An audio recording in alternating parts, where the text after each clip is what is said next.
So once the news got out, everybody became scared, the staff in particular. You got 2 people in the 6x9, and we're locked in there for 7 days straight. You don't get to get out and get a shower. You don't get to get out and go to gym. All the constitutional rights that were implied by the Supreme Court of the United States that you're entitled to, no one got that shit.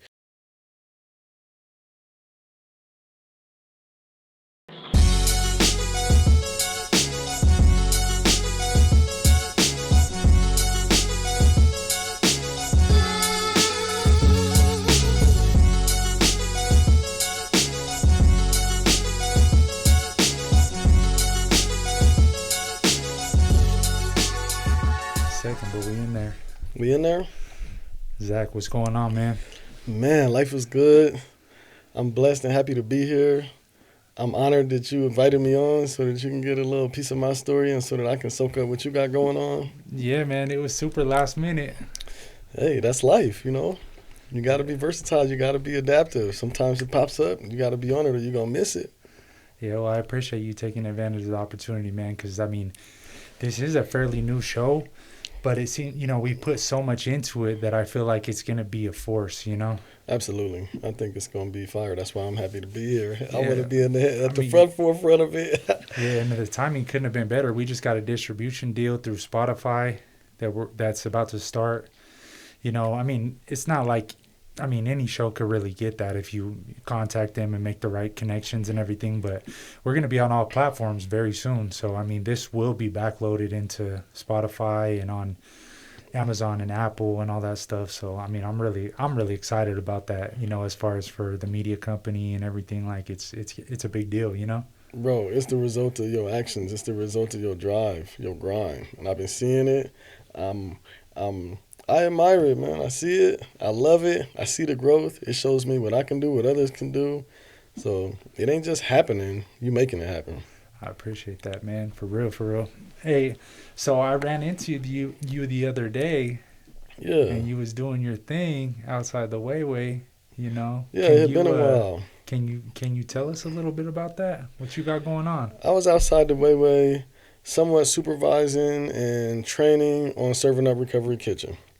That's a recovery-based food truck that came out of one of my ideas to do a conglomerate umbrella company over for-profit businesses that focus on ownership for people that have dealt with criminal justice, mental health, or substance abuse in their life.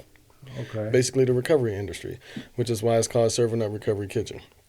In that particular instance, when you seen me, we was at the halfway house that I was in. I graduated from ACRC, which is over here in Littleton, Colorado, slightly halfway Inglewood, depending on which block you want to walk on.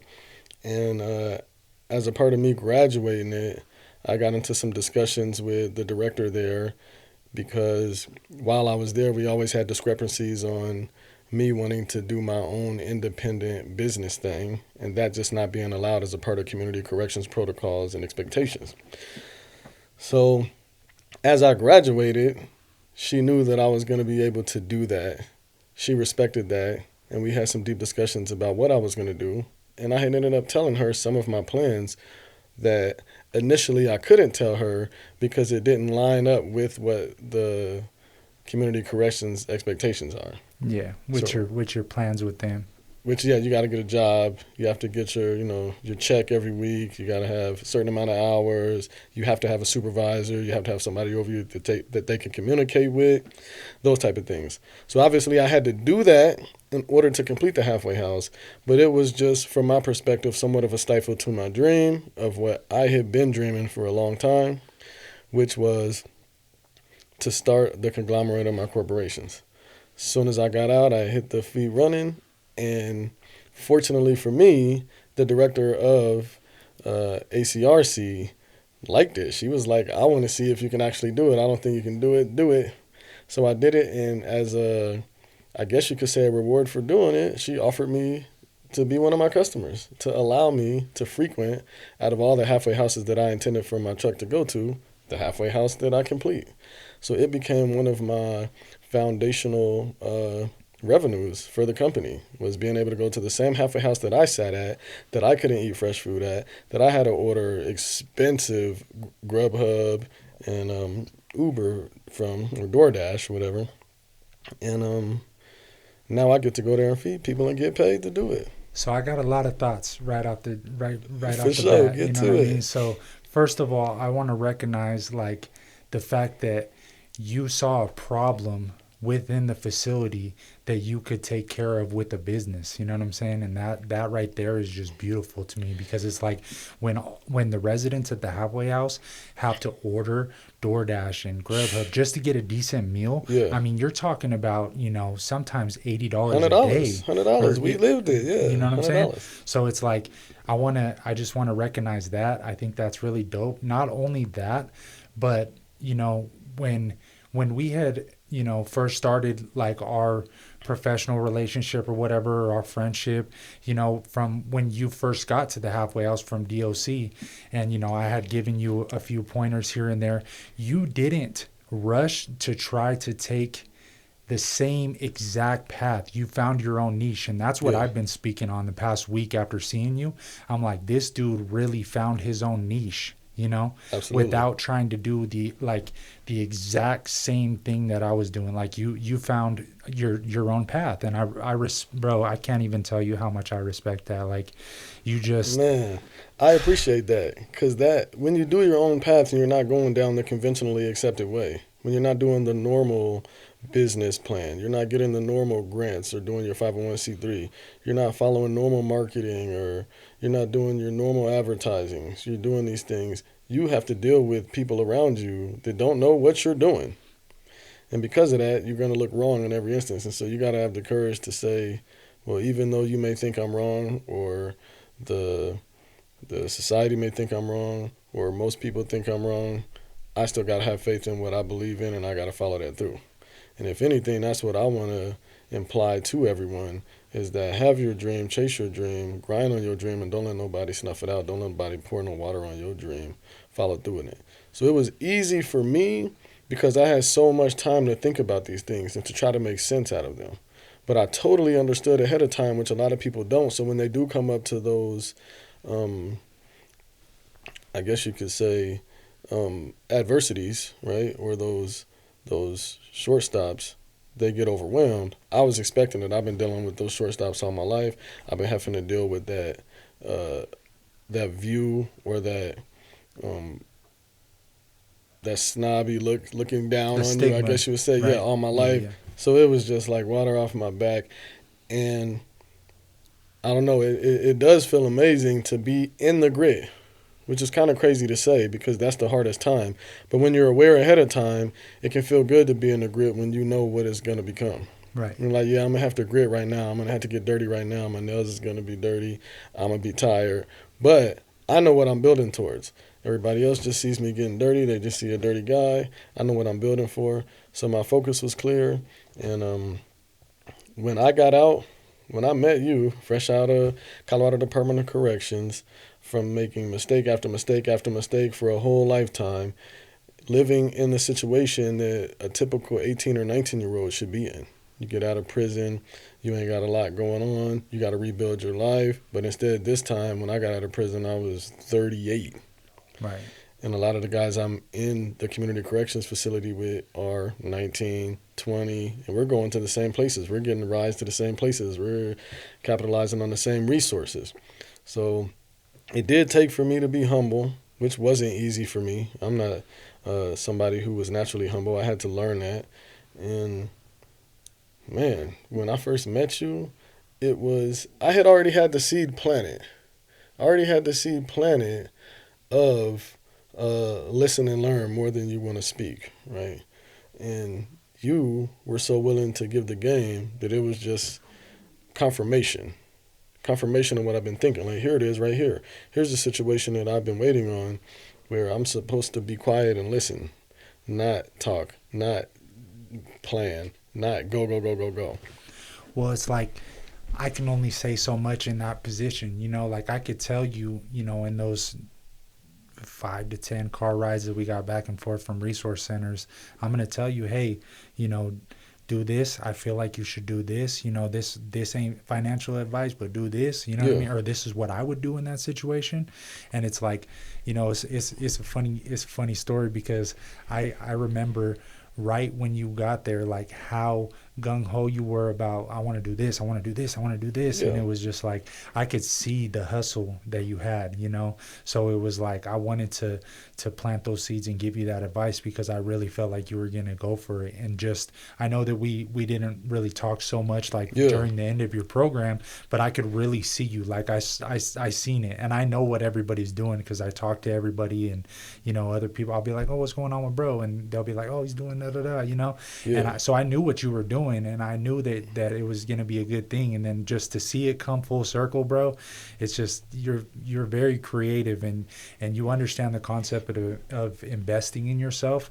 And I think that's where a lot of people fall short, is they don't understand, you know, it's going to take $5, $10, $15, $20,000 to invest in something to really see the fruits of that, you know, like, and people aren't with that. They're, you know, there's a lot of scared money, but you got to think that's what we've been indoctrinated to feel like, right? Because we haven't been taught to be entrepreneurs in school. They don't teach that in public school. Now you touching a subject that I love. I love this subject. So we're talking about indoctrination and being raised in communities and taught by our family and our loved ones and the people closest to us a particular way. And then being fed up with that way or not understanding why that way isn't working when we were told this way is supposed to work. So when we do have ambitions or ideas or goals or dreams that we want to reach, but we also have what I would call the dogma, right? The dogma of, oh, well, just do the right thing and work hard and you're going to get there. That's been planted in our heads for so long. Even though the person right in front of you, whether it be your mother, your sister, your auntie, your dad, did the right thing and worked hard for so long, and they still don't have the goal, the dream, they still don't have what they planned on having, it's hard to turn away from that in the face of a lot of people. Majority rules. We in a democracy. Majority rules, even if the majority is wrong. So when you're dealing with the majority and they have expectations of you to be normal, or at least to try to fit in, but you don't want normal results, there's a struggle there. There's a psychological struggle, an emotional struggle, the social struggle, there's a physical struggle. So me coming out of prison with these ideas that, hey, right, I call it what everybody else does, the rat race. I don't want to be a part of it. I want to figure out a way out of it because I've seen many of my peers deal with it and try hard at it and fail. Unfortunately for me, I've seen way more than the average. I've done most of my life in and out of jail. I've dealt with thousands and thousands and thousands of encounters with my peers that were dealing with the criminal justice system, or they're dealing with community corrections, or that were dealing with the simple concept of trying to come up in the world, in life, in general. Whether it be by working a job, whether it be by committing crimes, everybody's whole goal is the pursuit of happiness and trying to get where they want to get, wherever that may be. And so watching this, not only feeling it for myself, right? I've failed. I've tried what was supposed to work when, okay, the conventional thing doesn't work, so we're going to try this, right? We're going to slang drugs, or we're going to rob people, or we're going to commit crimes and get ahead because that's much more lucrative in the moment. And then I've dealt with the consequences to realize that, damn, that shit didn't work either. So at one point, at a lot of points, not one point, let's just say for a long-ass point, I got to consider these things and watch other people. So who's doing something that's making them successful? And if they're doing that, whether it's against the convention or not, I'm down. Yeah, and I mean, it really circles back to, like, what's your idea of success? Like, it's all perceptions and expectations, right? There could be somebody that lived in a cardboard box that's got $10, but they're happy, right? Yes, I absolutely. mean, I'm not happy with that. I know you ain't happy with that. I've met the people that are happy with that. You've met people that are happy with that. Exactly, bro. A cup of coffee, and they good. They're good. And we like, what? I need some sweats. Yeah, but I need some shoes. Yeah. I need some glasses. I want the Oakleys. It's unnecessary, but for that person, they don't need it. So absolutely. Yeah, bro. Yeah, I mean, it's all the perception. It's all your expectations and your drive, and what's going to get you to that point, because we've been told for so long that you need to do this, you need to do that, you need to work a 9 to 5. And circling back to what you said about the power struggle, I've seen that a lot. Where, because I tell my mom everything. I tell, like my father passed away in 2021, and I talk to my mom a lot about everything. I pretty much damn near tell her everything that I got going on. She's my best friend. I try to help her with a lot, and she helps me with advice. And, if I'm going too fast, she'll tell me like, oh, slow down, But when I tell her what I put into some of these projects, she's like, what? Bro, like, she'll be man. like, are you fucking kidding me? I'm like, yeah, like, that's, but watch, like, this is, and it sounds insane. It sounds comes to her coming from that generation or that state of mind. It's like, you're wasting your time. You need to get a job.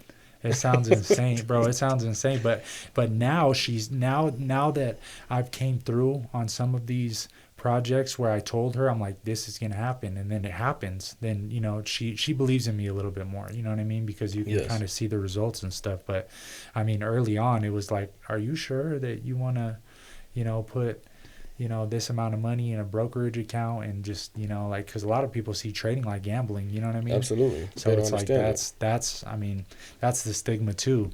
But we have to risk our money for anything, for a business, for investments. We have to do that, and you have to risk it for the biscuit, like they say. You know what I mean? So, but I do want to change gears a little bit and ask you if you could kind of tell myself and the audience about yourself, and kind of a little bit about your backstory, whatever comes to mind when I ask you that. I could start out by saying that I'm pretty much an unapologetic thug, and I'm that way because of the power of acceptance and me figuring out a way throughout the way to accept myself as I am. I came from where everybody else came from, here in Colorado, the inner city. I guess you could call it Colfax. I can name all the blocks where we call the hood.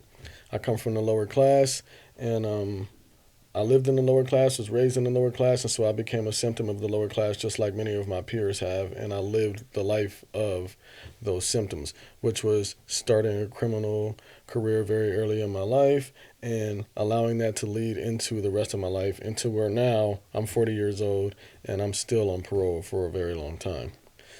Depending on when you may have known me, if you know me at all, I've changed throughout my life and grown into different names. I started out as Lil K. I became Banks, and then I grew into Kunta Kente. Depending on where I was in life is where I adapted to become or grew into become, and left the old and came into the new. Kunta Kente is what most people know me by as Kente, I would say, in the Colorado Department of Corrections, because that's where I've been mostly for the last decade. And that embodied a piece of who I was for a lot of different reasons. My real name is Zackariah. I'm Zackariah Jones, and now I'm a small business owner. I'm a mentor. I'm a husband, a friend, a son, and what I'm most proud of is a father. So, no, I'm not a normal, average person, and I'm proud of that. I'm not a typical citizen, but I got a lot to offer. I love to offer it, and the only way I came to be that person was by going through what some people dread going through, and even others say they rather die than to go through, was the Colorado Department of Corrections. My success, whether you want to say financially, whether you want to say emotionally, I can even say physically, I would be dead right now if I didn't get sent to prison. And everybody swears that prison is so bad, but I have personally seen more lives saved in the Colorado Department of Corrections than I have seen destroyed. Destroyed in the sense that these people are still alive and they have opportunities, just like I'm still alive and I have opportunities. Even though I might not have the things that I want at the stages and phases that I want in my life, I'm here and I have the opportunity. And I wouldn't have had that opportunity had I followed what I was raised to follow. It took me to go sit around some elders in prison. It took me to have some self-reflection, which I never would have done in society with all the distractions of the world. I only did by sitting in solitude in prison. And I guess you could just say, instead of losing out of it, I made the most out of it. Yo, that's bro. So I wanted to lead back to a thought that I had, you know, a few minutes ago, and just back to what you said about, most people are scared of prison or think it's the worst thing, right? For sure.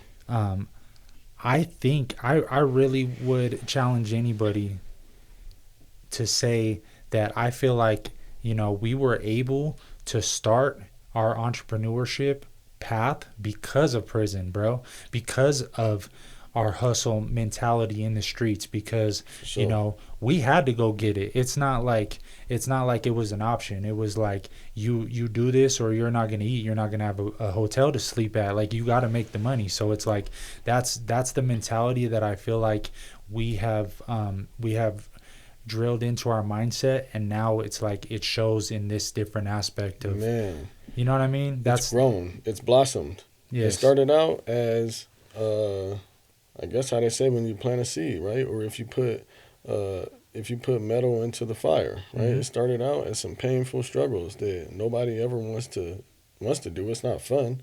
I done lived in all the tellies on Colfax, from what used to be the Cottonwood and the Red Coach to the Brandon Iron to the Airway, all the way up to the Family, where it used to be a Fitzsimmons. It used to Yeah, be you tellies get up over there. to West All the way Colfax, to the you get West to the Colfax. I done been in the Travelers, Bunny, the the Blue Travelers, the Sky. Wolf. I done been in all these tellies over there. Okay. And which I bring that up because you said we wasn't staying in there for free, and my mom wasn't giving me no money to stay in there. And so if I wanted to be somewhere warm besides just out on the block, we was doing what we had to do.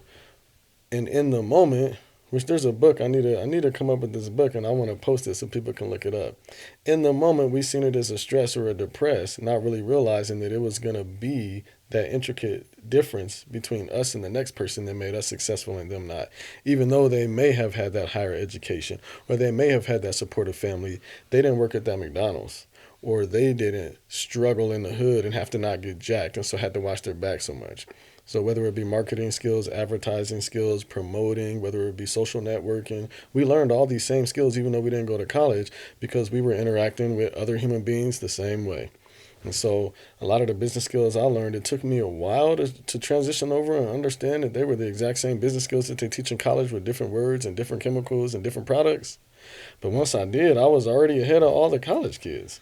So I would talk to them like, That translation is powerful, right? Because you man, get around some of these people that are business owners that, are college educated, and some of our methods are a lot the same, for sure. and I feel like a lot of them, I don't know if, I feel like you could relate because I think we've talked about, you read a lot of books, but I Mhm. read a lot of books, bro, and I learned a lot of my business methods from books.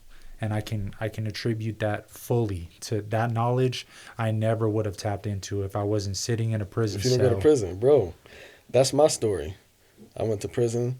I was 21 before I ever remember reading a book.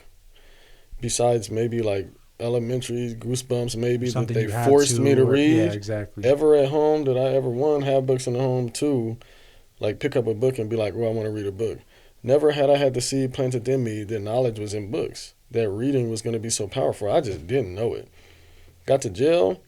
You get locked in that cell long enough, you try and do everything. You try and work out, you try and fight, you try and play dominoes, you try and do everything. But at Count the one bricks on point, the wall, you're going to end up in the that cell with hole. a book. Bro, I went to prison. My very first time in prison, I did 4 years. And I came out a totally different human being. This is why. Because my struggle in prison was so dilapidated. Like, I didn't have nobody sending me money. I didn't have no support. I didn't have anything. So my whole 4 years in prison, I didn't have a TV. Thank God, because if I did, I wouldn't have had that change. I You wouldn't have wouldn't had have that got drastic you. growth. Yeah, By not having that TV, which was not on purpose, I wanted a TV. I read, and it just opened up my mind to a whole new world. That's really what changed me. Besides having kids, which is a whole nother opening of the mind and the heart, reading and realizing that I can learn by myself. Like, I literally can go get the textbook that the professor at the college is teaching everybody and go read it by myself.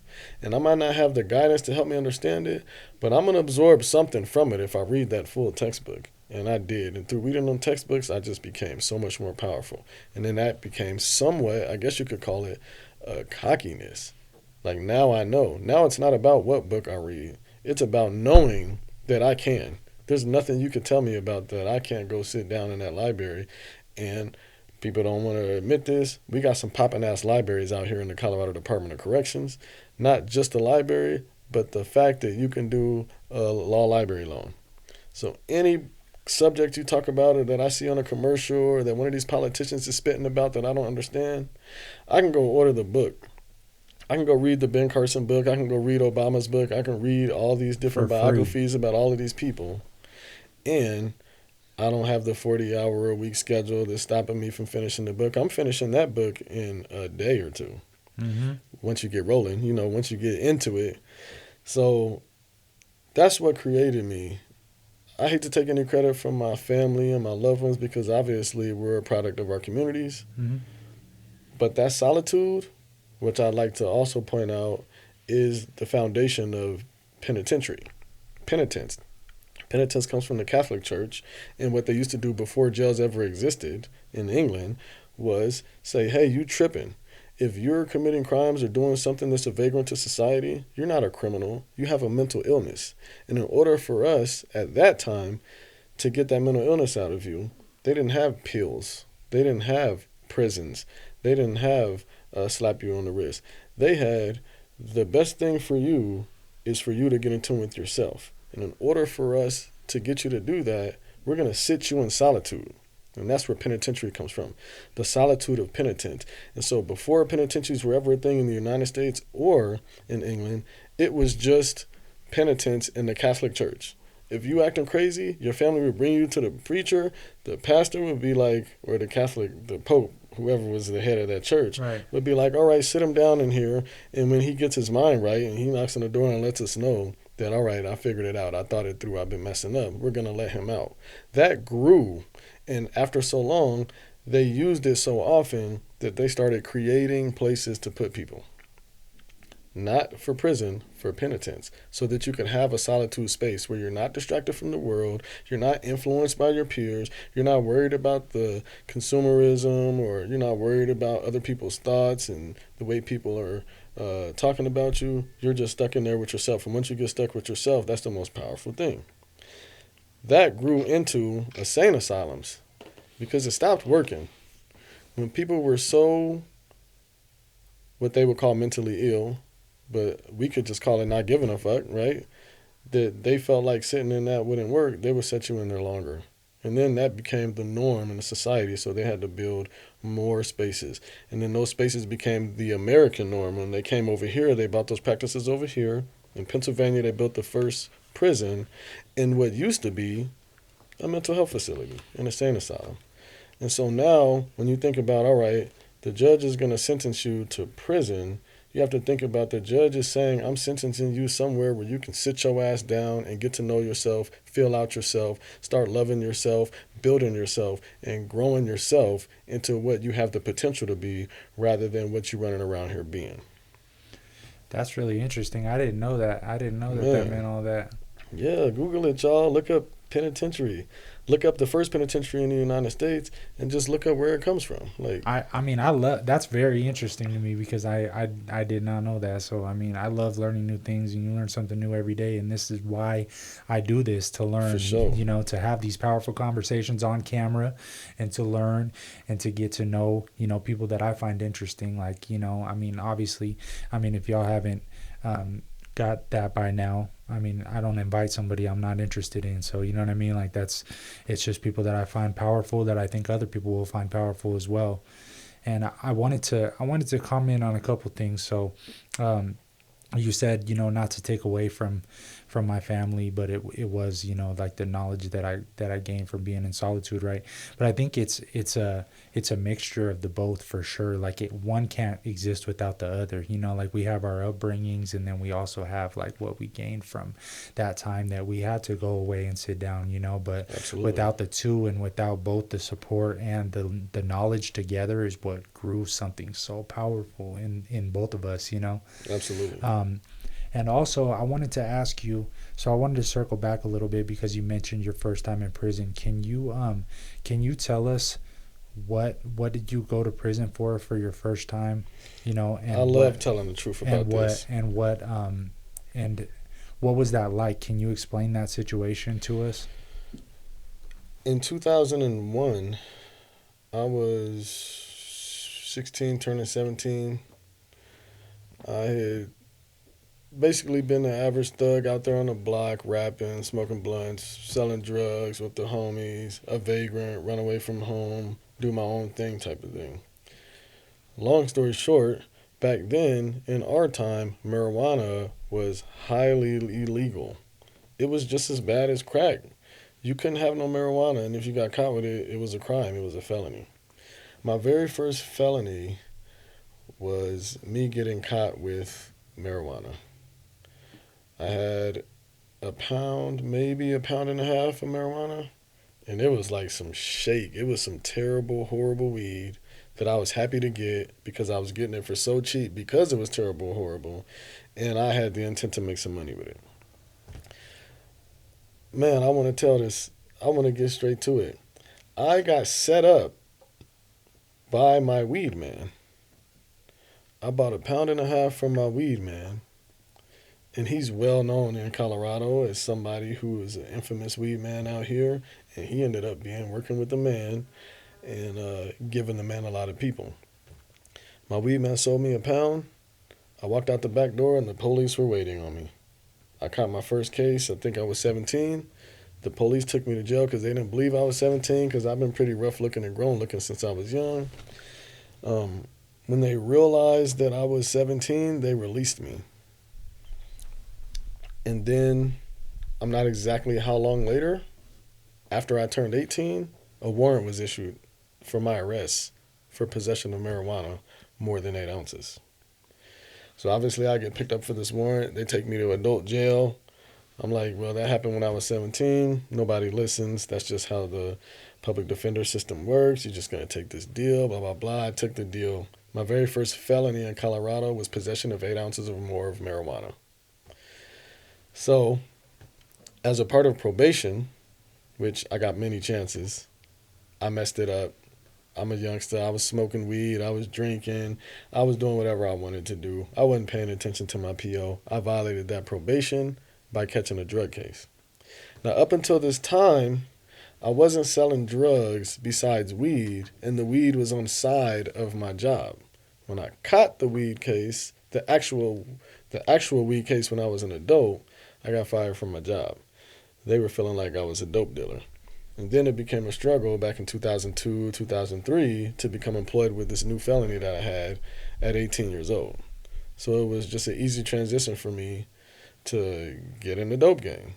I already was from the hood. I already been around it all my life. It was already something that every one of my peers was connected on. And so I became a D-boy. And it didn't last that long because clearly I wasn't a good D-boy because I got caught right away, violated my probation, my weed probation, by catching a dope case. They gave me another chance again. And throughout a certain amount of time on probation, which is probably a really long time, I caught another dope case. That was their final straw. They sentenced me to Community Corrections Facility, which at that time was the Phoenix Center down the block from the Mile High Flea Market, which is now the Adams County Opportunity Center. I made it in the Phoenix Center 2 months, and I caught another case. They sent me to prison. My government sentence when I went to prison was possession of marijuana more than 8 ounces. I started my prison career off in Wassenberg Correctional Facility, which was a private facility. I did a year and a half or so in there. I went to CMRC, which is a private facility. At this time, CMRC was like not a prison. It was more like a Guantanamo Bay. It was I've heard some shit. If you know some people that have been to CMRC in the 6, 7, 8, 9 generation, well, it's even worse after that. But, long story short, I finished and complete my sentence all the way, day for day. And the reason why I like telling this story is because believe it or not, when I got out of prison, I got pulled over by the police. And back then, if you were on parole, you were getting hassled a lot more than now. And I got into an argument with the police, so they charged me with resisting arrest, and they sent me to jail. Back then, if you as much as touched the jail, you got a parole hold put on you right away. Mm-hmm. You weren't getting out unless your PO decided. My PO looked into it. He was like, this is some nonsense. I'm going to release you. You really haven't done nothing to deserve being in prison. He released my parole hold. So I left the downtown Denver jail, and I went to walk across to the Cherokee because they didn't have my property. They didn't have my phone. They didn't have my keys. They didn't have my stuff. I went over to the property at 1313 Cherokee. I gave him my information. Hey, I'm here to get my property. This is in 2011. They brought down 1.5 pounds of weed and gave it to me. And I was like, what the fuck's this? I need my phone, my keys. They're like, we got that under your name. It's yours. We can't do anything with it. You need to take it.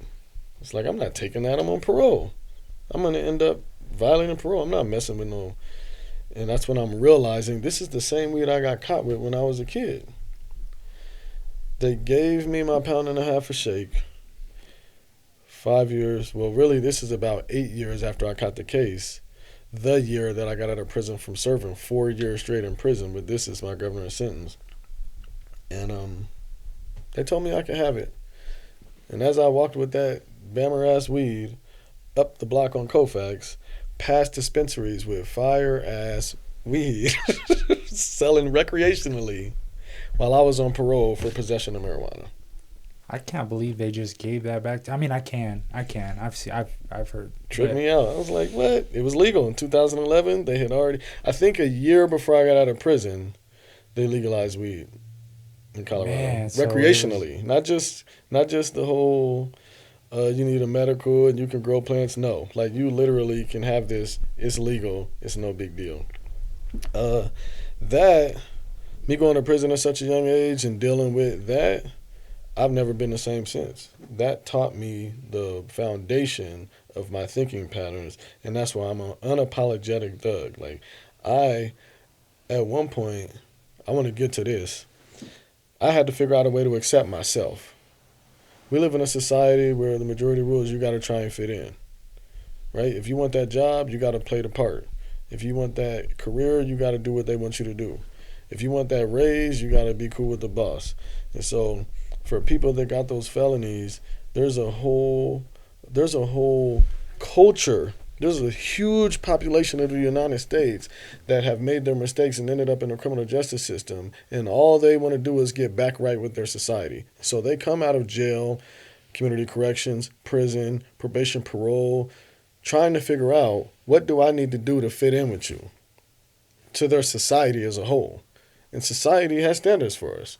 Well, we're going to want 3 years, 5 years, 7 years, depending on what state you're in. Society has statutes written in the law books to say, well, you're not going to be able to run this business. You're not going to be able to participate in this particular situation until this many years or until you've shown us this. It's like how you can't be a doctor or, unless you have a felony. Yeah.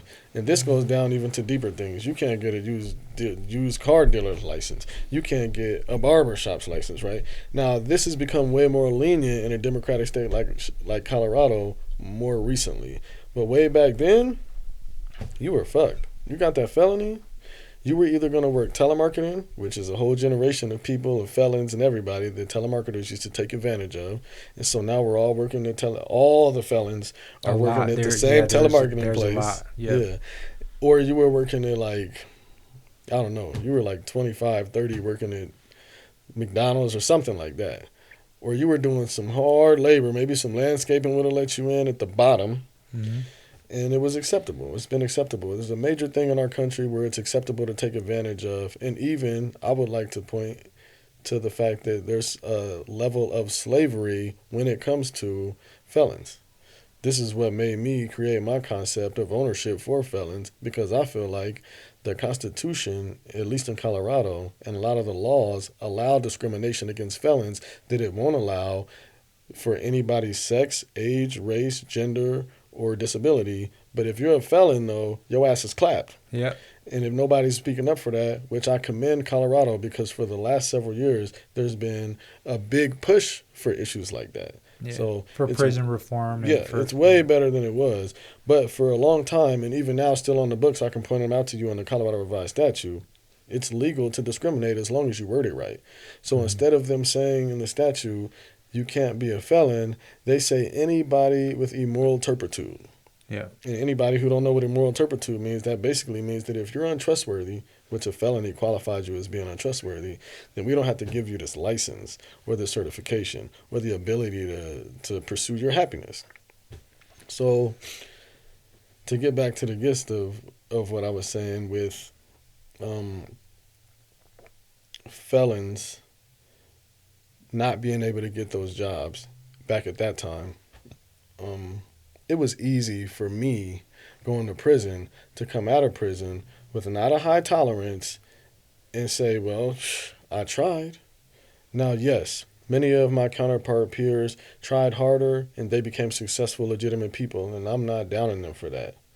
I, with my little scrawny level of tolerance, was like, fuck that. Because at a very young age, because I was willing to commit those crimes, because I couldn't get the job, I learned the differences of the conventional salary in a lower class blue collar workplace and selling crack on Kofax. And so by 1920, I had already been able to experience things. I had kind of been, how do they say, like when you're blown out? Like I got blown out. Like you're burnt out. No. Blown out. Like once you exposed to it, you can't go back. Oh yeah, I know what you mean. Okay, yeah, like I know what you mean. That kind of blowing out. Yeah. Like once it's like it's up, it's stuck. It's yeah, not. Yeah. Like going now nowhere. I've been exposed to this level of money. Yeah, and I so know what you mean now. It's more than just humility. It's actual finances and actual practical reasons why I can't go back now. Like, it don't make sense. It doesn't add up. I'm about to spend 40 hours over here and deal with a lot of emotional traumas that no human really likes to deal with. A little bit of misery. And then I'm going to have at the end of the week a $400 check. These are things too that it's hard for me sometimes, and I feel uncomfortable talking about around certain people because I feel like they haven't found that yet. And I feel like it's not for me to judge, but maybe, they have a little ways to go before they reach that level. So I try to give them the simple advice of where I started in my journey, right? Which is build your credit, bro. Absolutely. You know how much I stress that alone in itself. Bro, like building your credit is so fucking important. I cannot stress that enough. Credit and just educating yourself and starting that LLC because the age of it matters, right? I don't know if that's something I've even ever mentioned on camera or during the show, but the age of your LLC matters. So now is the perfect time. Please, whoever's listening, if you care about the future of ownership, exactly what Zackariah is talking about, start your LLC. Come connect with me. I'm happy, personally, Zackariah, to discuss this with anybody, not under even a peer support specialty, but just under the hopes that maybe I can touch somebody and change the corollary of their life so that they don't get fed up at the rat race and end up right back in the same prisons that we were in or end up right back struggling, miserable. So I love that. You, even though you might not have said it on air before, personally spoke to me about it. Now, I was already on game, but there's always that, is it confirmation or what is it called? It's called reinforcement. Yes, it's reinforcement. Yeah. Like you reinforce it where I'm like, I know he's right. But then you got to think about the type of person that ends up in prison and then gets out of prison to the halfway house. What type of guidance and structure did they have that led them to prison in the first place? Mm-hmm. And if that led them to prison, would that person still talk to them about their credit? Building their corporation? No. So what you do is so important. If you understood the power of what you do, just to plant a seed in somebody that might not have ever heard it, just them hearing it might be like, what? You can get $1,000 just by spending 10 minutes on the app. Yeah, like real talk. What? You know what I've done for $1,000? I've had to bleed the block for days. Yeah. Nope. All you got to do is put your name in there, keep your word. So I commend you for doing that. I hope that you embrace it and do it more, especially here, right? Oh, yeah. And they have a lot of that on the web, but why not? When you can, if you have that niche, right? You have that niche of people that are going to be able to look up to you because you've been where they've been. Yeah. So you got a lot of people on these on the web that are doing this fresh out of college, that are doing this because their family's been doing it for years, and you're coming from a background, obviously, where people can relate to you, which you already know about. So then when they hear it from you, they're like, what, you doing it?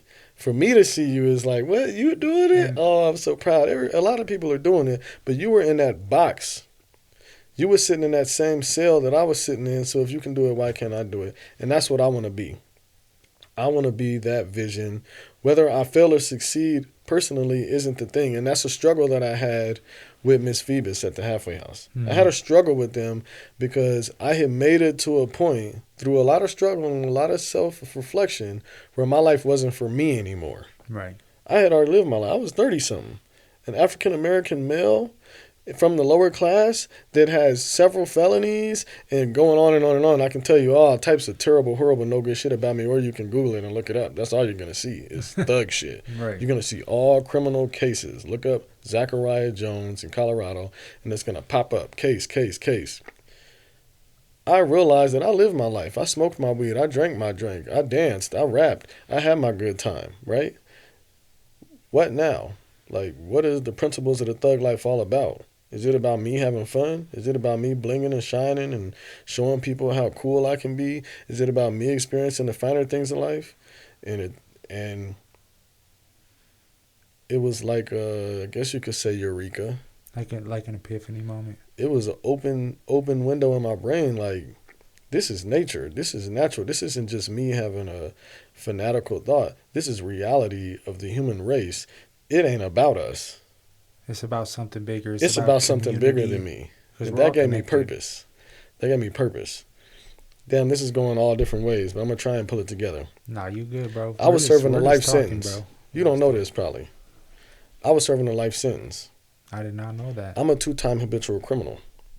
I got found guilty of one case for drugs, which was like my 4th drug offense. They hit me with the bitch. They gave me 16 years.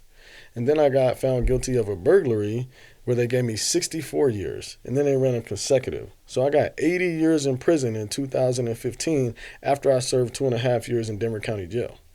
I went from Denver County Jail 2.5 years straight to the maximum security facility with 80 years. Hold up, because I didn't know that. Hold on. All right, so what did that feel like in that moment that you found that out, that was a reality, that 80 years?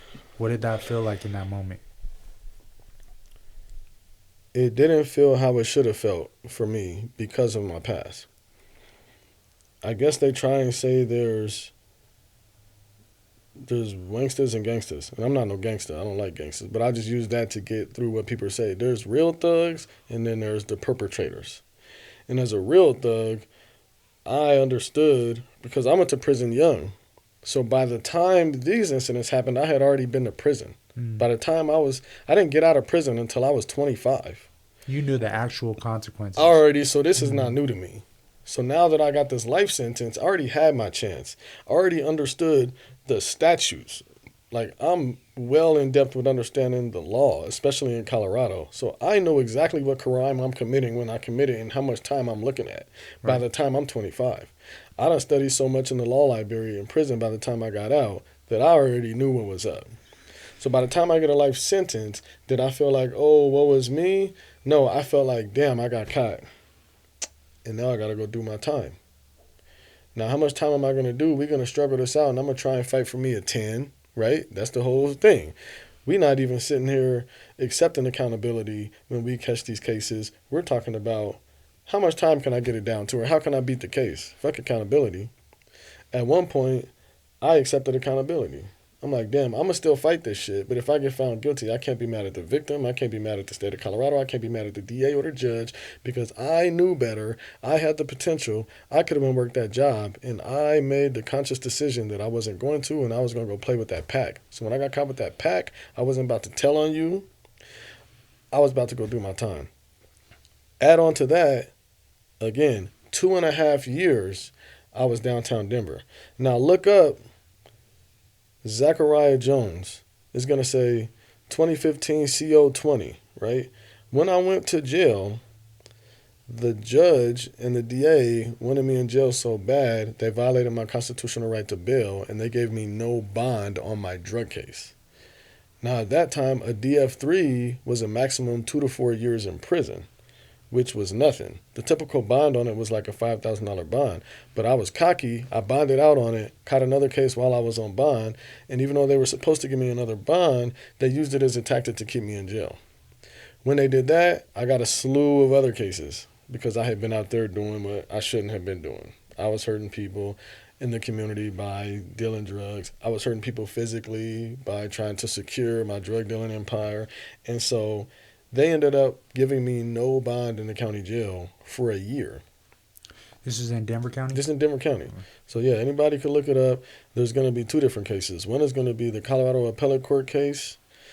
There's basically going to see the Colorado Appellate Court judges authorizing and agreeing with the district court judge, Elizabeth Stars, keeping me in jail with no bond, even though our Constitution in Colorado gives us the right to bail unless it's murder. Exactly. I've never been charged with murder in my life. Unless it's a violent case, substantially violent. No. It has Oh, to yeah, be, it got to be. And even then, you get a hearing. Yes. So then after we waited several months for the Colorado Appellate Court to make a decision about why I wasn't having a bail, the Colorado Supreme Court came into play and they made the correct decision, and they acknowledged that, yeah, you have to give this person bail.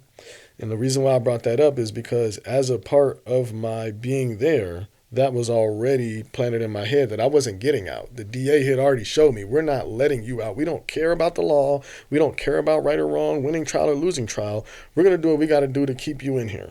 So before I got the 80 years in prison, I already felt the energy of the situation, and it had already been expressed to me on the record in court that win, lose, or draw, you're not getting out. So you have a Supreme Court case.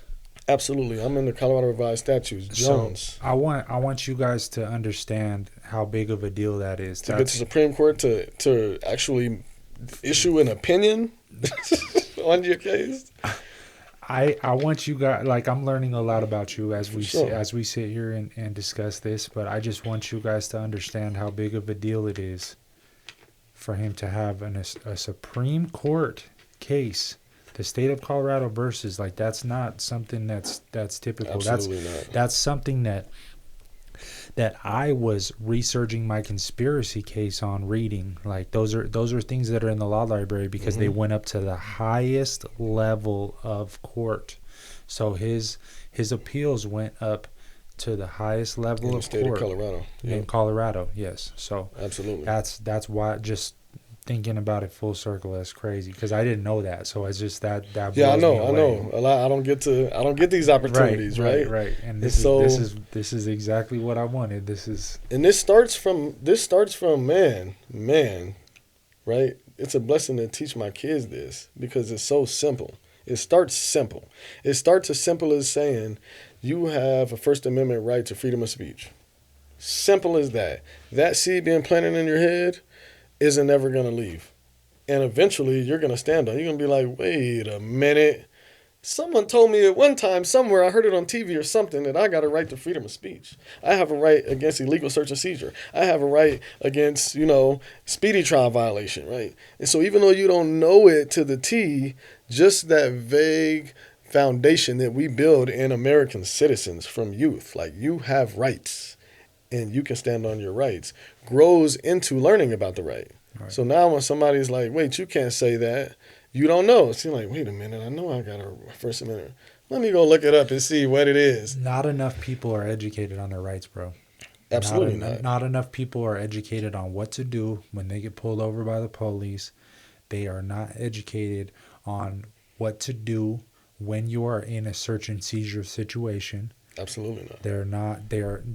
They don't understand the laws that they're even following. And they rely on that to the point where if you even try and spit the law to an officer, they're going to do everything they can to brush that off. They're like, oh, you're a lawyer. Yeah, you're a lawyer. Yeah. Oh, you know it all. Now we're really about to let me show you who knows the law. Now I'm about to tic-tac you for every little thing and so forth.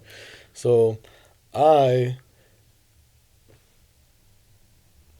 got to learn that while I was sitting down in jail fighting my case, already under the guise of I'm not getting out. But I had hope. I had a real fucked up hope, man. But I'm gonna share it. I want everybody to understand that any hope is better hope than a lot of the lives that I've seen lost while I was in the Department of Corrections. I'd rather you have hope for anything. I don't care if you have hope for a crime. I don't care if you have hope for getting back to your kids. Whatever your hope is, man, stand on that. Because if that's what keeps you alive and gets you through there, cool. And so my hope and my concept was, the first time I went to prison, I was a fish. Right. I didn't understand the game. You had a fresh number. I didn't know, but I seen it. I seen everybody around me moving, but my first time in prison almost worked to change me into a better citizen, because I was mad at myself and I was mad at my decisions I had made. And so because I made those decisions, I made a commitment to myself that I wasn't doing it no more.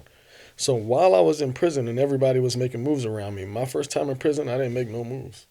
So why in the world would I make a move when that's what got me here? I got here for making moves. I'm not going to make no moves no more. And so I sat in there broke with no TV for 4 years reading books, and I got out. So you had some time to observe some things, and you know, like in our community, you know, typically, you know, it's we don't speak on things so For sure. so you know, with that respect, and you know, without mentioning any names, for the audience, tell me the wildest shit that you've seen in prison. Like just the That's I can't. I just did my first time in prison. I did 4 years. My second time in prison, I did 10 years. I'm only 40, bro. How do I answer that question, bro? I've been there a long time. even just something that clicks in your mind, just anything. I hate to get to the seriousness of it, but just, I guess I gotta say the death. I went to prison a asshole about suicide. Kill yourself. More air for us. You're weak anyway, motherfucker. So we need you going anyway so we can replace you with whatever. I used to feel the same way. I experienced so many people kill themselves in prison that now I will stop everything in my life to talk to somebody if I feel like they're even close to suicide. That right there. I've had cellies, wild shit, try and kill themselves with me in the cell. Fuck you doing, nigga? I'm in here, nigga. I'm gonna go to jail. Like, what are you doing? Stop. No, fuck that, nigga. It's my choice. I'm doing this shit. I ain't dealing with this shit no more. You trying to kill yourself in here with me. One of the wildest things I seen in prison, I'm fighting my cellie. I gotta beat my cellie up to stop him from killing himself, because I'm not going to let you kill yourself in here with me, nigga. And they won't open the fucking door and let me out. So I'm stuck in here with you anyway. Mm-hmm. So whatever you going through in life, now I'm going through it. Yep. And now I done hurt you. You're bleeding now. That's some crazy shit. You're bleeding all over the place because I don't want you to kill yourself. Yeah. So now I don't know. Does that make sense? Yeah. Does that justify yeah, it? most definitely. Like, how the fuck you up? Bro, Because you trying to kill yourself. I used to feel the same way, right? I used to be real cold, right? Especially when I, you know, after my first few years being introduced to the streets and really, you know, sliding and robbing and selling drugs and doing all this shit. Like, I was really like on some cold shit, you know? And I used to feel the same way, bro. I used to be like, man, fucking, you know what I mean? I don't care. Yeah. But now it's like the compassion piece kicks in. I'm a little bit older. I've seen some shit. I've really been around death, bro. Yeah. I've really been around that. I've seen the people that I like. I will never be able to talk to the people that I love the most in this world, that I cared about the most, that I shared things with, that I never shared with anybody else. You know, my father included, other people, friends. You know, like these people I'll never be able to see again. Not to mention the unknowing death that I've seen, you know, just in my presence. That really, that if that doesn't turn you from being this fake cold to being a compassionate person, then you are just pure evil. There's no other way to look at it. You know what I mean? If that does not turn you into some type of compassionate for other people, there's no hope for you. So I was that evil, because even in those moments, And I didn't like it. I never liked it. I was still stuck in that thinking pattern, but my actions wouldn't link in with it. My brain is like, you stupid motherfucker, but my actions wouldn't link into it. So even when I was in those situations, I didn't like it. I used to ask God, why are you putting me out of all people around these people? Like, it seemed like he was just bringing that situation to me consistently. Every pod, everywhere I go, somehow that's the people I'm dealing with it. And I'm like, I'm the wrong one to deal with it. There's other people in here that got like other experiences in their personal family that they might be a little bit more sentimental or not sentimental, sympathetic about. Right. I'm not. So I used to be mad about it, but in that moment, I would act still. I would still act. And it forced upon me a responsibility that I ended up accepting. I ended up realizing, which is the same thing I'm saying with this credit thing, the power. Like that gave me purpose when I realized that even with a life sentence in prison, I personally, without a doubt, have saved lives. Lives that not only are physical next to me, but I've saved citizens' lives from game that I've gave youngsters in prison instead of giving them other game where I could have sent them out there on some bullshit. On a mission. Yeah. I've opened up brains in prison, and so that helped me with that life sentence. When I thought, well, what am I gonna do? Well, for one, I was excited because the first time I've been in prison, now we're going back around, huh? First time I went to prison, I didn't do nothing, but I seen what was possible. I'm like, what? What? Leave it at that. Second time, before I got to prison, I was practicing. Like, by the time I get there, I can't wait to. That's what I'm going to do. I have no life. My life's over. My kids ain't never going to have me no more. I'm never getting out again. So I'm about to run it up. I'm about to go up in there. How many kids you got? I got 3 kids, and I just had a daughter. Congratulations, bro. Man, I'm still struggling with it. I'm still struggling with understanding it because it was one of those, like, hood-ass situations where you just get a phone call like, oh, yeah, this one's yours. And it's like, what? Well... So you wasn't expecting it at all? Just kind of popped up? No, I just got... Someone hit me up on Messenger and was like, hey, you need to see your daughter. And I was like, what? Bro. She was already 2 months old or a month old or something. So I hit them back. They're like, oh, girl's trying to get in touch with you. She's like, hey, this is yours. I'm like, all right, it's possible. You know, let's go check it out. Boop. It's 2026. You can check it out right at Walmart, right? You go right and get a DNA test. Boop. It was mine. So I'm like, okay, well, I kind of don't know my baby mom. Damn, bro. So I had to go start spending time with my daughter. Now I got to open up that door. That's a whole deep conversation. I still haven't told my daughter, like, hey, you have a sister. Right. My mom knows because my mom and me are just like you and your mom. My mom knows everything, unfortunately, because she's going to go in on me. Yeah. So I had to hear the speech. I had her tell me everything. You got to hide the body mom like me. Yeah. Oh, man. My mom is, no, you can't. No, nuh-uh.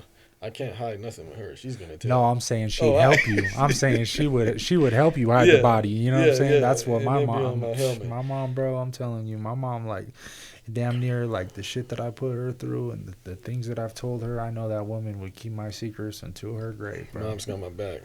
I got the foundation built by moms. But my mom's is everybody's mom. She's learned that through me.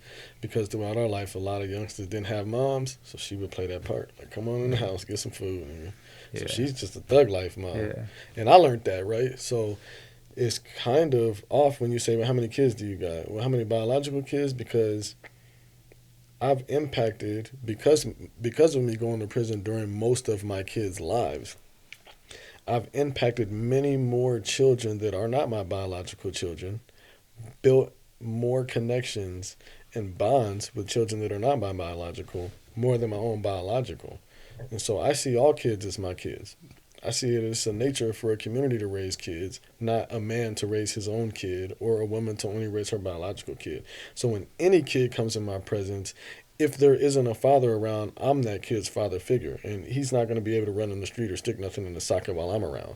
Well, you know what? I'm glad that you said that, bro. And I know that I'm about to kick off a whole nother. Kick it, buddy. Let's do it. I know that this is about to kick off some shit. Sure. All right, but I'm gonna say it because I know that you have that nurturing father type, protecting kids. What you think about these files that are coming out, bro? I don't think it's nothing new. My very first time in prison, one of the books I read was called The Biggest Secret. This is 2006, 2007, where there's conspiracy books written by David Icke. Yeah, which anybody can Google. David Icke. Yeah. David Icke. Yeah. That was like must reads for people coming to prison, because one of the foundational discriminations of quote unquote real niggas or real men in prison is that we have a caste system, and you sex offenders and child molesters are at the bottom of it. And that's just how we were raised. Now I've grown up enough to understand that there's a gray area to that, which I'm willing to elaborate on too, right? There's a gray area to that depending on what laws in which state have what standards and what person did what wrong with the Me Too movement and so forth. But that didn't exist then. If you had that S on your chart, we was at your ass. If we had an idea that you was touching kids, if we thought you didn't have to touch a kid, if you looked like it, it was over. If we thought he looks like a chomo, if you had them chominators on, we was on your ass. And I didn't, it wasn't so much that I seen that. I mean, there was, people with those cases that, men with those cases at YOS and stuff. But when I got to the actual DOC, you could see him at the table, huh? Like it was the homies were like, it was this, like, you got to target him, and we're doing a good deed. Crazy. Let's point this out. Yeah. In our society now, in Colorado, there's no death penalty. So if someone does the most heinous, disrespectful, horrible thing to your child, the worst they can possibly get is 3 hots and a cot. Right. And if they want to, they can have solitary confinement. Yeah. The only thing in the history of these sentences that's going to make that sentence terrible is us. Yeah. When he comes in there and we find out that he did something to your kid, his sentence isn't going to be light.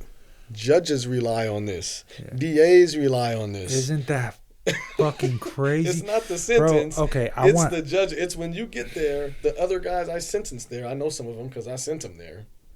They're gonna fuck you up. That's how the judges feel, bro, because they can't do nothing else. They're stuck in the box, They're like, I want to do something more to them, but I know that it's gonna be taken care of when they get there. Have faith in the thugs. I want to use this platform to inform you guys of something that there is no mental health facilities in Colorado and Denver, right? Mm-hmm.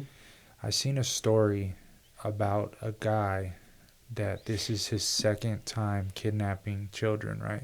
Second time. He did it in broad daylight. Bro, from a Denver County school. Kidnapped a kid from the school, bro. And they let this man out. They let him out because they could not try him because he did not have the mental capacity to stand trial, quote unquote, as they said. They let this man out on the streets, and that man is out on your Colorado streets right now. Waiting to catch another kid so we can act surprised. Bro, it's just like it's just really sad that they catered to the pedophilia because it's. But point this out. Discuss this. Let's discuss this. This ain't what we here for, but we here for this now. I mean, because if ain't nobody else gonna say it, let's say it.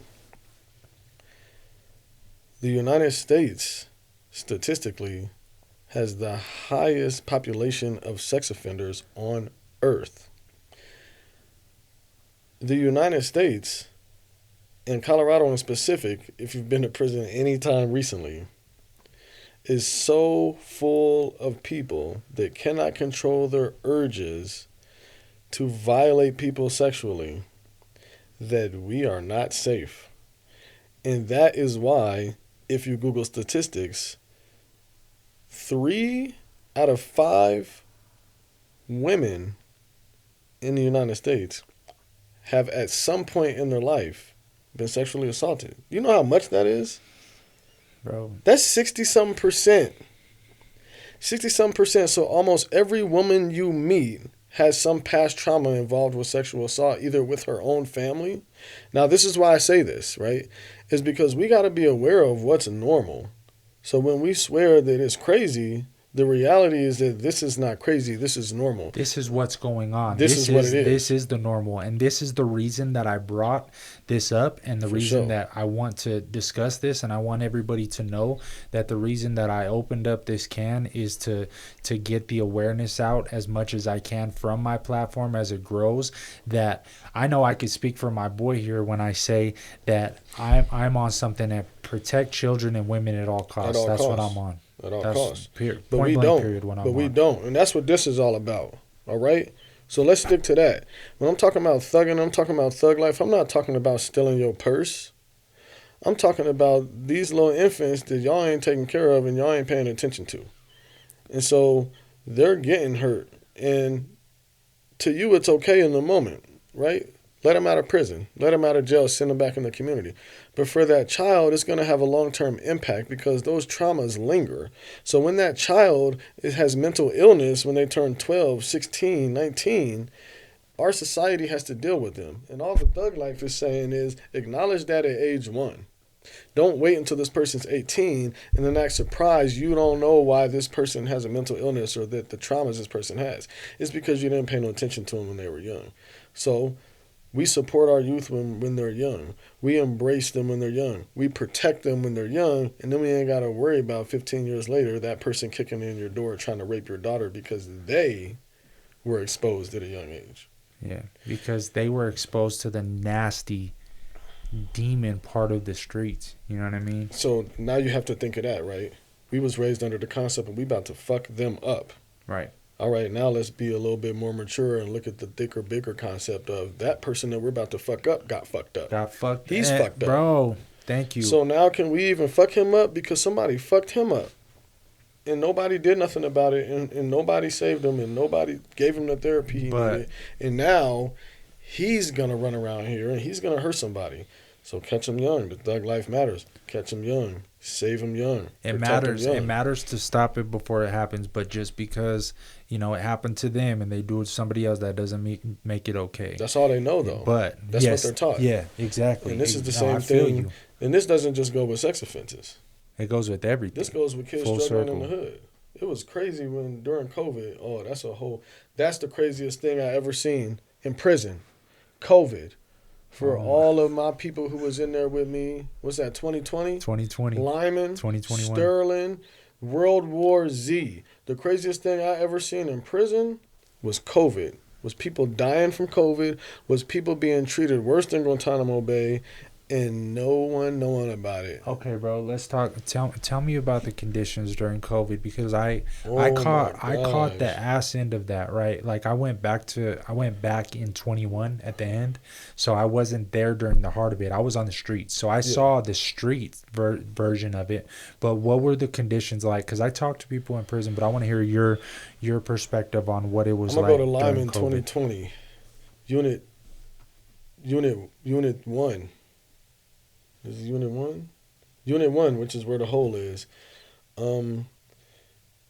Obviously, you got to give some credit to human beings. We didn't know what was going on. Whether you're an officer, whether you're the governor, this was a new incident that happened, and you could tell. It was worse than World War Z.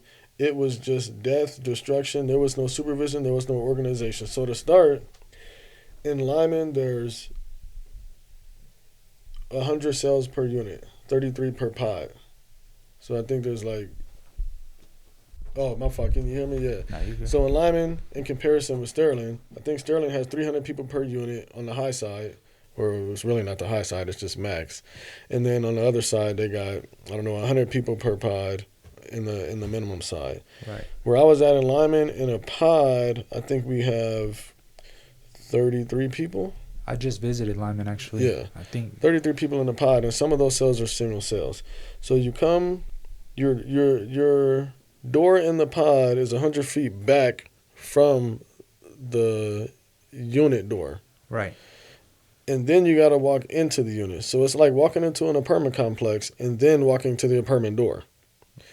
So when you walk into the apartment complex, there's typically several officers there that keep tabs on the unit to make sure everybody's safe, to make sure things are running how they're supposed to be running accordingly, and so forth. During COVID, everybody quit, or they just weren't coming to work. So we were locked in this place, in a cell, in a unit, in a building with no officers for several days at a time. And y'all, I just visited Lyman a few months ago. This is an outdated. I mean, it was built in the 90s, but it's still an outdated. Lyman's old. That's how we get all our knives. That's how we get all it, because the facility's tearing apart. It's a very outdated building. Needs to be updated. You know, so I mean, I could just imagine being stuck. Let me get to this COVID thing. Let me tell you. Yeah. So obviously, COVID at this time, at the forefront of COVID, didn't have a cure, or it didn't have nothing to shot or nothing. Right. And they don't know what to do with it. And initially, they thought everybody in there was just faking, right? They already have a lower standard for us because we're criminals, but whatever. So once the news got out, everybody became scared, the staff in particular. But we were aware, because we watched the news in there. We're aware of what's going on in the world. And so we understood in there that the only way that disease could get in there to us was if the staff brought it into us. So we were trying to seclude ourselves from the staff so that we didn't have to catch it. And staff was coming in there blowing their nose everywhere, sick, touching everything, just doing their normal shift. So we already knew it was about to come in there. When it came in there, we were locked in our cells. That was the solution to it, was to lock us in our cells. You got 2 people in the 6x9, and we're locked in there for 7 days straight. You don't get to get out and get a shower. You don't get to get out and go to gym. All the constitutional rights that were implied by the Supreme Court of the United States that you're entitled to, no one got that shit because it was emergency circumstances. It was acceptable. So we stayed in our cell, and they came and bought by balls of bread, kind of like they got a private vendor to give them some little balls of bread with little cups of peanut butter and little cups of jelly, maybe once or twice a day, depending on how often or if they were going to come at all. We was locked in these cells, eating peanut butter and jelly and not getting the door open while we're getting sicker. Then everybody has meds. You know, that's a major thing in prison in Colorado. Right. And so in order for everybody to get their meds, and a lot of people didn't get their meds, they had to find staff. They had to find nurses in order to do that. So we are very low tolerant. We don't just go for anything in prison. If you ain't doing what we think is right, we going to act up. And one of the act up things we do when we don't have any control over anything else besides our cell is we flood that motherfucker. Because we know that is a public health violation that the officers have to attend to. You cannot leave that like that. The state says if we do that shit, you got to come in here. So if we're begging you to come in here and you ain't coming in here, we're going to flood this shit. And you're going to come in here anyway. So everybody that got tired of being neglected and ignored, we started flooding. Yes, that means that we were flushing our disgusting toilets that were in the places that we lived to where we could get the water as high as we could get it so they could flood out on the tier. I don't exaggerate. Ask anybody who was in Lyman in 2020. 1.5 feet to 2 feet of water was on the bottom tier floor, rushing out of the building. So not the pod, out of the pod, into the hallway, from all tiers, all the way out the front door of a building, a continuous foot of water flowing out. So in order for them to now even feed us, because now we done fucked ourselves, because now they got to clean that up. So now we're really not about to eat or get no laundry or get no meds or get nothing because the whole unit's flooded. But we were so desperate and so sick and so miserable in there that we didn't have nothing else. We didn't have nothing else. Nothing else, no other way to do. And then you'll see them come across your about 16-inch by 4-inch window and cover it up with a black mat so you can't see out of it. You know what that means, right? Yeah. What does that mean? Cover it up with black? You have your window on your cell, and they come over and they put a magnet to cover your window so you can't see out of your window. Do you know what that means? Oh, like an emergency situation? Like they don't want no one seeing what's going on. Yeah, exactly. Yeah, Somebody died. So every day or other day, even though they don't got time to feed us and they don't got time to give us anything, they come by and they put this thing over your window so you can't look out your window. And then they get the body from upstairs and they walk it down the stairs, and there's little peepholes in the bottom. Isn't that You know the fucking little peepholes? So crazy? we're still seeing you. But it's just the fact that y'all are trying to hide some shit, and so We everybody, trying to use the phone. We trying to tell our family. We can't do nothing. That was the worst thing ever. And the worst thing about it is there's no exposure to it, and there's no way for anybody to ever know the suffering that those people experience. And here's where it goes. The suffering those people experience is coming out on you. When they get out of prison and they're fucked up, they're coming to your community, and they're going to live next door to you. And no one ain't going to know that they experienced that. They're not going to understand the impacts that can have on individuals differently. Some people might get right over it and just realize it is what it is.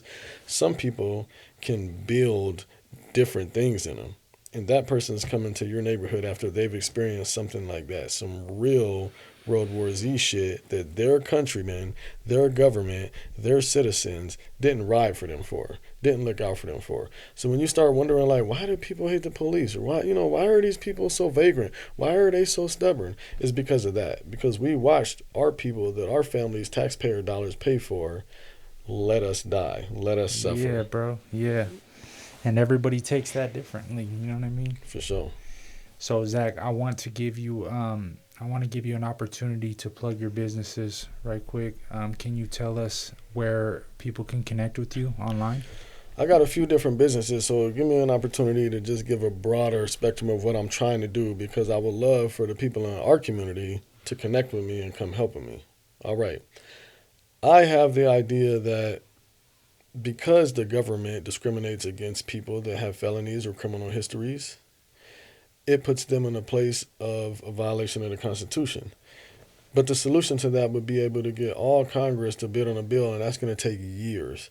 So my solution is to go private, to give the reverse discrimination. So I decided I'm going to discriminate. That's what I do. I'm not hiring you if you're not a felon or you ain't had a mental illness, if you haven't been involved with the criminal justice or something of the sorts. And I'm not hiring you as an employee because I want there to be ownership in the criminal justice, in people that have felonies, in people that are dealing with recovery.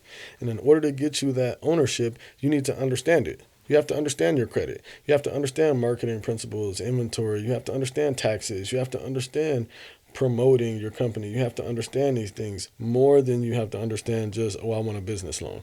Because guess what? Most of us, because of that criminal history, unless we build it for a very long time, we ain't going to qualify for that business loan. We're not going to have many people that believe in us as in private investors. It's just going to throw us 50 racks or 100 racks. You're going to have to either do it yourself, which is going to be a super struggle, which I commend you. I commend you. Because I had to go the other. I had to be like, you know what? We about to build this just for us. So the concept of my company is that I personally invested in order to create these companies, businesses specifically tailored to felons. Things that felons can do, licenses that felons can get, and so that when we build it, not only are you working, you're not working a job, you're working towards ownership. After you work so much, you're going to invest in the company, which means you're going to own some of the company, which means you share profits with the company.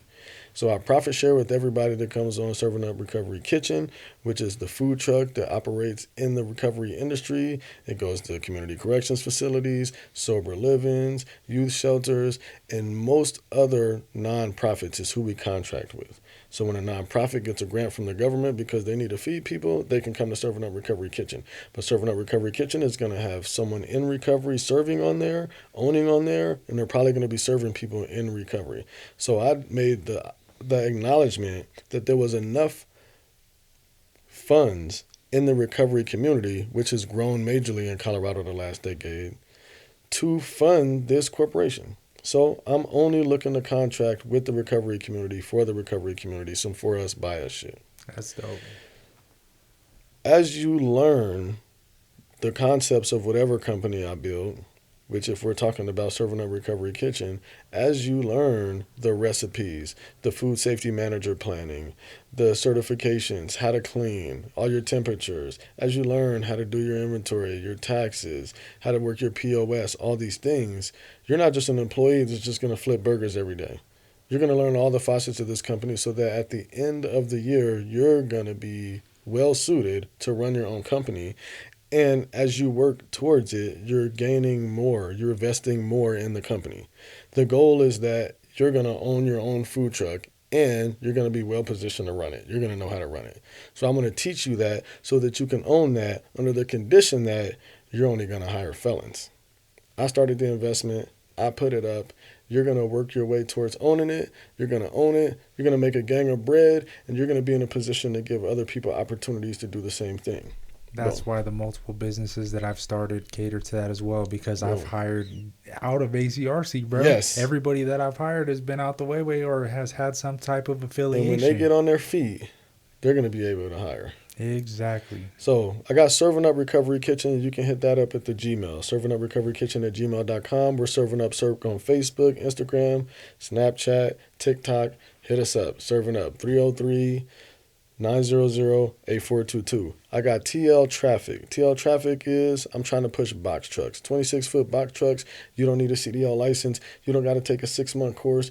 You can come with a regular license and drive my trucks today. After a little bit of practice, of course, when I'm comfortable with it. If you do that, eventually I'm going to teach you how to drive the truck, how to contract, how to use loading boards, how to deal with dispatchers, how to get all the money out of it and turn it into your own truck so that you can run your own box truck business. You don't have to run a box truck. It starts out for free with just you investing your time and your work. And by the end of the year, you're going to own your own box truck. Simple. That's dope, bro. I'm a few months away from opening up home health care. There's a lot of people in Colorado that qualify for home health care benefits where Medicaid will pay for you to have some aide come to your home and take care of you. Felons qualify to do that. So there are a lot of companies that won't hire felons, but it's not against Medicaid's principles in order for you to hire a felon.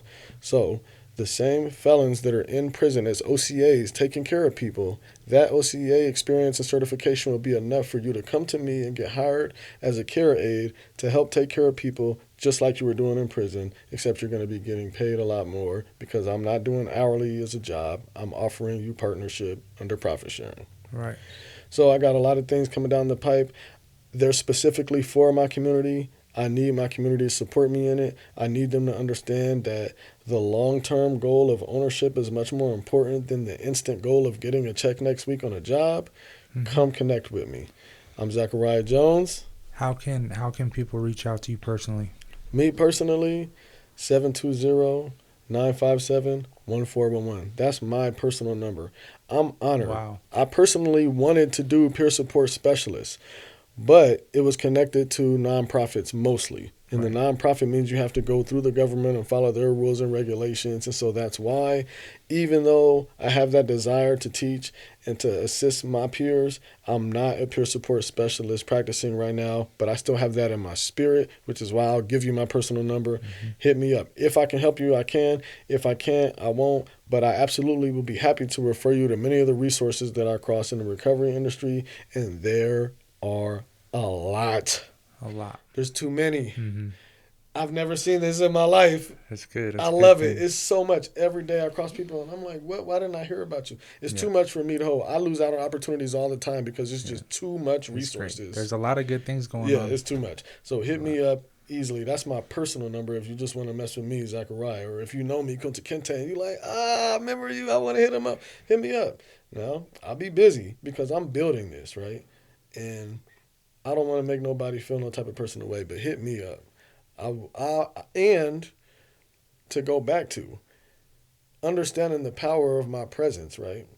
I personally have saved lives, but I've also watched those lives go, and I had to think to myself, maybe I could have said something. Maybe if I would have answered that call. Maybe if I would have went and checked on them. And so if I can take it, I'm going to take it. Facts. Business-wise, tltraffic1@gmail.com. If you're interested in rocking some box trucks, you can start off as just a driver running some loads. Or if you have other ideas of interest, please run them by me because I'm new to these industries and I'm only building them because they're a good fit for you.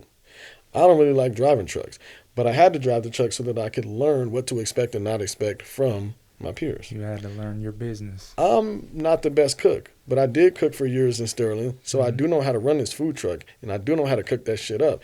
But I don't want to cook for the rest of my life. Right. I just want to give everybody else an avenue up out of here. I love it, bro. Well, thank you so much for coming on, bro. I very much appreciate your insight on all of these topics, and I hope to continue building with you, and I hope to continue to see your progress. I know that that's something that's going to continue to grow, and you're going to prosper in all your endeavors, bro. God bless you, man, for what you're doing for our people and just for the community. I really, really appreciate that, and I commend you for that, brother. Bro, I'm honored, like, for real. Thank you for bringing me in, letting me be a part of your growth. I'm just honored. That's all I'm going to say, man. I'm going to leave it at that, bro. You already know, brother. Thank you, man. Thank you so much.